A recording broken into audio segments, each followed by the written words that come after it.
अमावस्या की वो रात। तो दोस्तों यहाँ, अगर आपके घर के बाहर कोई पत्थर फेंककर दरवाज़ा खटखटाए और जब आप देखने जाएं तो वहां कोई भी ना हो, तो आप क्या करेंगे?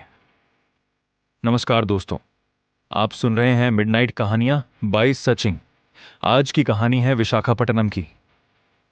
एक ऐसा घर जहां लोग रहना तो दूर, पास से गुजरने से भी डरते थे। मेरा नाम अकरम है और ये घटना तब की है जब मैं चौथी क्लास में था। हमारा परिवार उस समय काफी मुश्किलों से गुजर रहा था। पिताजी दूसरे शहर में काम करते थे और घर की हालत ठीक नहीं थी। इसी वजह से हमें एक ऐसा घर किराए पर लेना पड़ा जिसे कोई लेना ही नहीं चाहता था। घर के सामने सड़क, उसके आगे सीधा श्मशान और पीछे एक खाली पड़ा भूत बंगला। लोग कहते थे उस घर में एक औरत ने खुदकुशी की थी।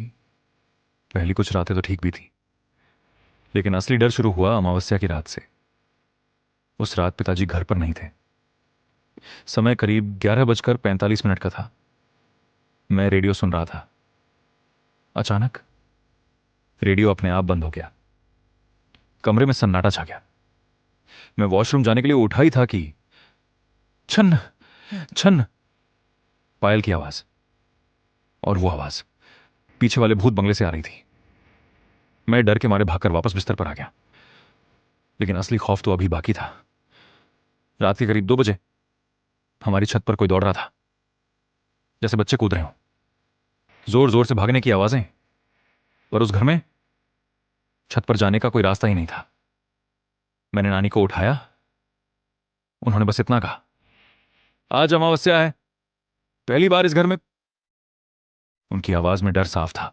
लेकिन फिर दरवाजे पर आवाज आई, टक टक टक, जैसे कोई छोटे छोटे पत्थर मार रहा हो।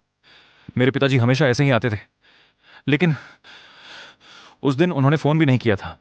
मैं धीरे से दरवाजे के पास गया और नीचे झुककर बाहर देखने लगा। और दोस्तों, जो मैंने देखा, वहां कोई भी नहीं था, लेकिन पत्थर अब भी दरवाजे पर लग रहे थे। उस रात दरवाजे के बाहर कौन था? और अगर कोई नहीं था तो पत्थर फेंक कौन रहा था? इसका जवाब मिलेगा पार्ट 2 में, दरवाजे के बाहर कौन था। तो दोस्तों, आपने पार्ट 1 में सुना कि कैसे उस रात दरवाजे पर कोई था, लेकिन दिख कोई नहीं रहा था। डर के मारे मैंने तुरंत पिताजी को फोन लगाया। उन्होंने कहा, दरवाजा मत खोलना, शायद चोर होगा। लेकिन दोस्तों, वो आवाज चोर जैसी नहीं थी, वो कुछ और थी। नानी ने तुरंत आयतुल कुर्सी पढ़कर घर में फूंक मारी। हम सब एक ही कमरे में बैठ गए, लेकिन वो आवाज सुबह 4 बजे तक आती रही। कभी छत पर दौड़ने की, कभी दरवाजे पर पत्थर मारने की, और बीच बीच में वही पायल की आवाज। अगले दिन हमने आसपास के लोगों से पूछा तो सबने एक ही बात कही, वो घर ठीक नहीं है। बस उसके बाद हमने फैसला लिया और 1 महीने के अंदर वो घर छोड़ दिया। लेकिन सच कहूं, वो 1 महीना हमारी जिंदगी का सबसे डरावना समय था। लेकिन दोस्तों, डर यहीं खत्म नहीं होता।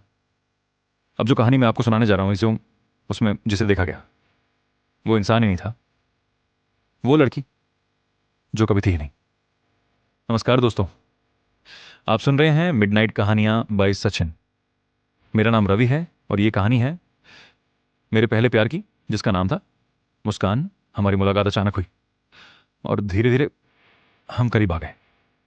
2 साल तक हम रोज मिलते रहे, लेकिन एक दिन सब कुछ बदल गया।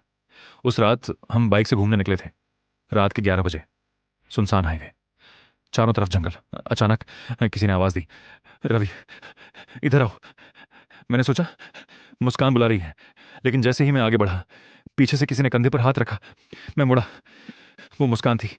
तो फिर आवाज कौन दे रहा था? आगे क्या हुआ वो आपको हिला कर रख देगा। सच जो जानकर मैं टूट गया। उस रात के बाद मुझे सब कुछ अजीब लगने लगा। एक दिन हम बाइक से जा रहे थे, अचानक सामने ट्रक आ गया। मैं कुछ समझ पाता उससे पहले मुस्कान ने मुझे जोर से धक्का दिया और मैं बच गया। लेकिन जब मुझे होश आया, मैं अस्पताल में था, अकेला। मैंने पूछा, मुस्कान कहाँ है? सबने कहा तू अकेला था। मैं उसके घर गया, और जो सच सामने आया वो सुनकर मेरी दुनिया ही खत्म हो गई। उसके पिता ने कहा, मुस्कान को मरे हुए 3 साल हो चुके हैं। दोस्तों, जिस लड़की से मैं 2 साल से प्यार कर रहा था वो कभी थी ही नहीं।